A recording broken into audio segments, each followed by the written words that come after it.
ಇಷ್ಟು ಜನ ವಿದ್ಯಾರ್ಥಿಗಳು ನಿಮ್ಮ ನಿಮ್ಮ ಗುರುಗಳಿಗೆ ಯಾರಾದರೂ ನೀವು ನೋವು ಮಾಡಿದ್ದಿದ್ರೆ ಶಾಲೆ ಬಿಟ್ಟು ಹೋಗಬೇಕಿದ್ರೆ ಅವ್ರ ಹತ್ರ ಹೇಳಿ ಹೋಗಿ, ಮೇಡಮ್ ನಾನು ಅವತ್ತು ನಿಮ್ಗೆ ಹೀಗೆ ನೋವು ಮಾಡಿದ್ದೇನೆ ಮೇಡಮ್, ಸಾರಿ ಅಂತ ಅವ್ರಿಗೆ ಕಾಲ್ ಮುಟ್ಟಿ ನಮಸ್ಕಾರ ಮಾಡಿ ಹೊರಡಿ. ಬದುಕು ಚೆನ್ನಾಗಿರುತ್ತದೆ. ಯಾಕೆ ಅಂದ್ರೆ ಒಬ್ಬಾಕೆ ಶಿಕ್ಷಕಿ ಮನೆಯಲ್ಲಿ ಮಗುವನ್ನು ಬಿಟ್ಟು ಬಂದಿರುತ್ತಾಳೆ. ಆ ಮಗುವಿಗೆ ಹುಷಾರಿಲ್ಲ ಅಂದ್ರೆ ವಾರಗಟ್ಲೆ ಮಗುವಿನ ಜೊತೆ ಇರ್ಲಿಕ್ಕೆ ಅವ್ರಿಗೆ ಪುರುಸೋತಿಲ್ಲ, ನನ್ನ ಮಕ್ಕಳಿಗೆ ಪಾಠ ಆಗಬೇಕು ಅಂತ ಓಡಿ ಬಂದಿರ್ತಾರೆ.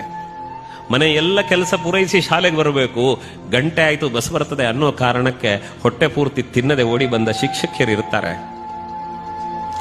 ಎಲ್ಲ ತನ್ನ ಹೆಂಡತಿಗೆ ಹುಷಾರಿಲ್ಲ, ನಮ್ಮ ಅಪ್ಪನಿಗೆ ಹುಷಾರಿಲ್ಲ, ಅಪ್ಪ ಆಸ್ಪತ್ರೆಯಲ್ಲಿದ್ದಾರೆ, ಒಬ್ಬನೇ ಮಗ ಅಪ್ಪನನ್ನು ನೋಡ್ಕೊಳ್ಬೇಕು ಅನ್ನೋ ಒಬ್ಬ ಮಗ ನಿಮಗೆ ಶಿಕ್ಷಕನಾಗಿದ್ರೆ ಅಪ್ಪನನ್ನು ಆಸ್ಪತ್ರೆಯಲ್ಲಿ ಮಲಗಿಸಿ ನಿಮ್ಗೆ ಪಾಠ ಮಾಡ್ಲಿಕ್ಕೆ ಅವರು ಶಾಲೆಗೆ ಓಡಿ ಬಂದಿರ್ತಾರೆ.